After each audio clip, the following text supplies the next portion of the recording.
Hello students, कैसे हैं आप लोग। मैं हूं योगेंद्र सर और मेरी इस पाठशाला में आप सभी का स्वागत है।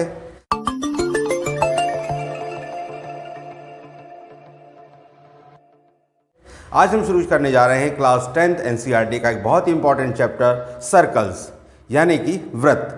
तो आज हम स्टार्ट करें इस चैप्टर नंबर 10 को।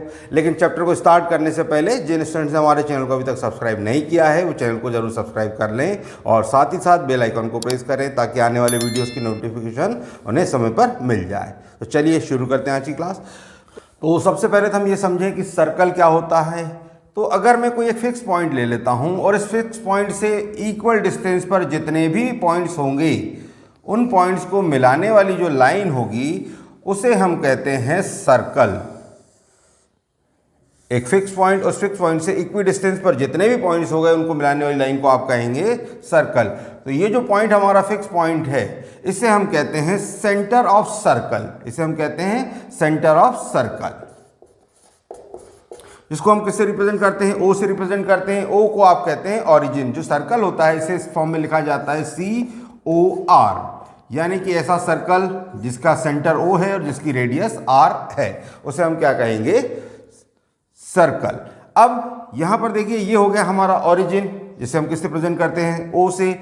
ये जो आप देख रहे हैं जिसे आप सर्कल कह रहे हैं इसे मैथमेटिकली हम क्या कहेंगे, सरकमफेरेंस।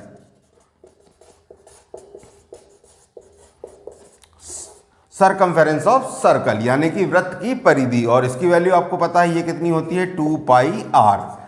ये होती है 2πr। अब और ये जो आप लाइन को देख रहे हैं, सॉरी, अगर हम एक सेंटर से लेकर मैं अगर यहां पर इस सरकमफेरेंस तक के डिस्टेंस को मिला दूं तो इस लाइन को हम कहते हैं रेडियस। ये होती है हमारे सर्कल की रेडियस यानी कि त्रिज्या। ये हुई हमारे सर्कल की रेडियस या त्रिज्या। अब अगर मैं ऐसी दो अलग अलग रेडियस और ले लूं, ये मैंने आपके सामने दो रेडियस ले ली। अब देख रहे हैं इन रेडियस के बीच में कुछ हिस्सा आ रहा है।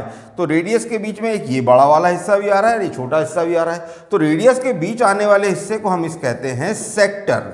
ये होता है हमारा सेक्टर या हिंदी में हम इसे कहेंगे त्रिज्या खंड।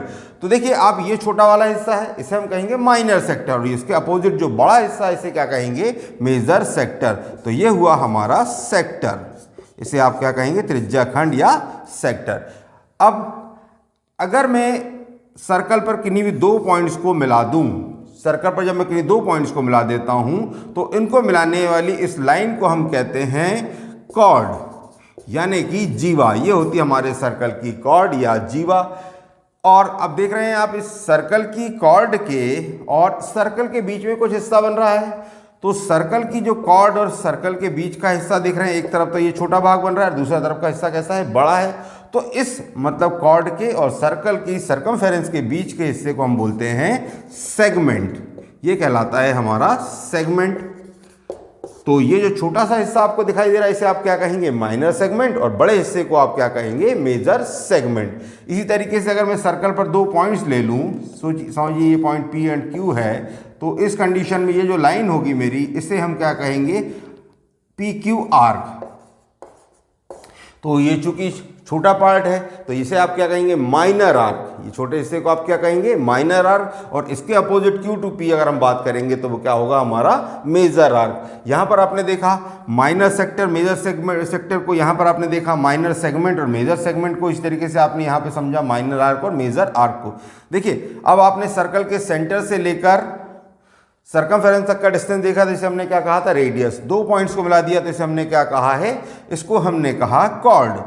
और अगर हम लॉन्गेस्ट कॉर्ड की बात करें तो हमारी लॉन्गेस्ट कॉर्ड कहाँ से जाएगी, सर्कल के सेंटर से जाएगी, जिसको कि हम कहते हैं डायामीटर ऑफ सर्कल, वृत्त का व्यास। डायामीटर ऑफ सर्कल यानी कि वृत्त का व्यास। अब जो हमारी सबसे लॉन्गेस्ट कॉर्ड होती है वो कैसी होती है, या व्यास जो होता है वो हमारी रेडियस यानी कि त्रिज्या से दुगना होता है। तो d की वैल्यू कितनी होगी, रेडियस की डबल। तो यहाँ पर 2πr की जगह आप इसे क्या कर सकते हैं, सरकमफेरेंस की जगह पर πd भी यूज कर सकते हैं। सर्कल का एरिया आपको पता ही होता है, एरिया क्या होता है सर्कल का या वृत्त का क्षेत्रफल होता है πr²।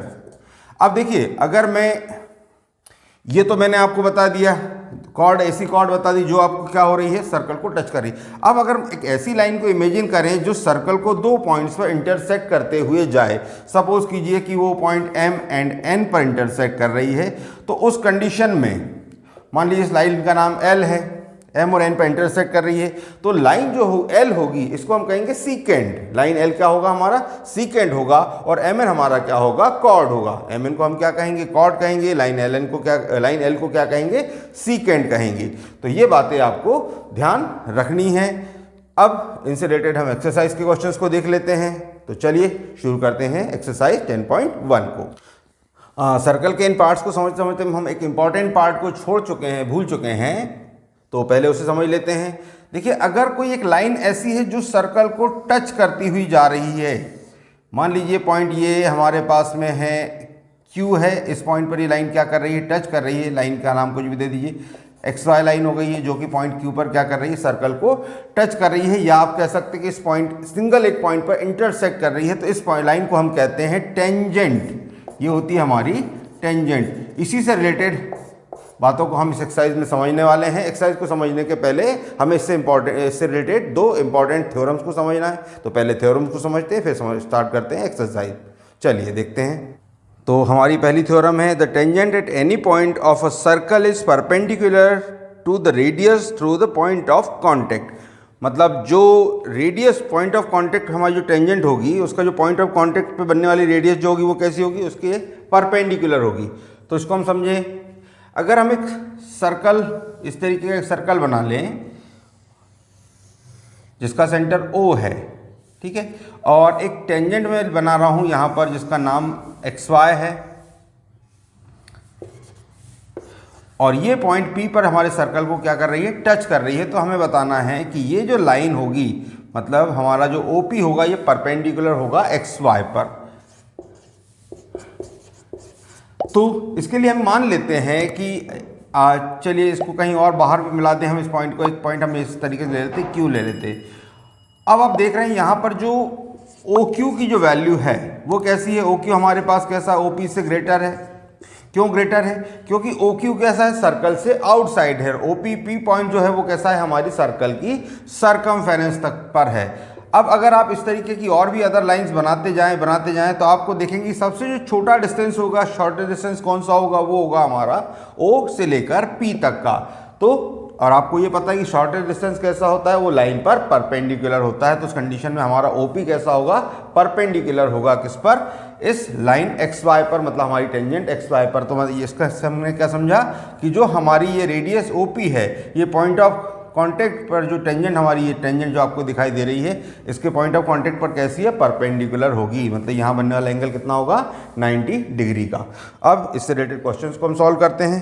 तो देखते हैं हमारे एक्सरसाइज का पहला क्वेश्चन। तो फर्स्ट क्वेश्चन हमारे पास है कि how many tangents can a circle have. एक सर्कल की कितनी टेंजेंट्स पॉसिबल है। तो टेंजेंट कितनी हो सकती है, इनफाइनाइट हो सकती है। अगर आप इस तरीके से एक सर्कल ड्रॉ कर लें तो सर्कल की टेंजेंट कैसी हो सकती है, यहाँ हो सकती है, यहाँ हो सकती है, यहाँ हो सकती है, यहाँ हो सकती है, यहाँ हो सकती है, यहाँ हो सकती है। तो इनकी कितनी होगी, ये इनफाइनाइट। तो पहला आंसर हमारा क्या होगा, इनफाइनाइट होगा। तो फर्स्ट जो हमारा आंसर हुआ एक्सरसाइज 10.1 का, ये रहा हमारा इनफाइनाइट। चलिए सेकंड देखते हैं हम। सेकंड हमारे पास फिल इन द ब्लैंक्स है, a tangent to a circle intersect in. तो जो हमारी टेंजेंट होती है सर्कल की, हमने क्या देखा था कि वो कितने पॉइंट पर इंटरसेक्ट करती है, 1 पॉइंट। तो हमारा आंसर क्या होगा इसका, 1 पॉइंट। सेकंड पार्ट देखें इसका। सेकंड पार्ट हमारे पास है, a line intersecting a circle in 2 points is called. जो लाइन हमारी हमने देखा था सर्कल को इंटरसेक्ट करती हुई चली जाती है, उसको हम क्या बोलते थे, उसको हम कहते हैं सीकेंट। तो हमारा आंसर क्या होगा, सीकेंट। थर्ड पॉइंट की बात करें, थर्ड पॉइंट हमारे पास में है, a circle can have blank parallel tangent at the most. तो अगर आप किसी भी एक, यहाँ पर हम कोई एक डायमीटर ले लें तो उस कंडीशन में एक लाइन ये होगी और एक लाइन ये होगी। तो कितनी टेंजेंट इसकी पैरेलल हो सकती है, केवल 2 ही। किसी पॉइंट की बात करें तो पैरेलल टेंजेंट कितनी पॉसिबल है यहाँ पर, 2। तो यहाँ पर हमारा आंसर क्या होगा, 2। नेक्स्ट पॉइंट इसका जो देखें, the common point of a tangent to circle and the circle is called तो जो पॉइंट सर्कल पर भी होता है और टेंजेंट पर भी होता है उसको हम कहते हैं पॉइंट ऑफ कांटेक्ट। ये हमारा आंसर क्या होगा, पॉइंट ऑफ कांटेक्ट।